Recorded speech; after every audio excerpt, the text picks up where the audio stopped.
Junjun, wait lang. Anong wait lang? Sino yung lalaking kasama mo? Please, Junjun, let me explain. Complete mission. Ang galing mo talaga, Queenie. I told you, ayun nag-aaway na sila. Ano tayo? Ano pang ipapaliwanag mo, Scarlett? Kitang-kita ng dalawang mata ko kung paano kayo magkaakbay. Muntik pa nga kayo magkahalikan eh. Ganyan na ba ang tingin mo sa akin, Junjun? Hindi mo lang ba pakikinggan yung explanation ko? Ganyan na ba ako namin sa paningin mo?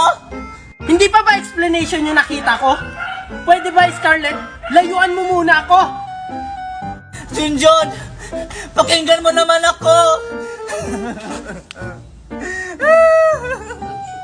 Hoy, ka! Junjun! Junjun, ano nangyari sa'yo? Bakit ka galit? Niloko kasi ako ni Scarlett. Kawawa ka naman, Junjun. Hindi mo yan deserve.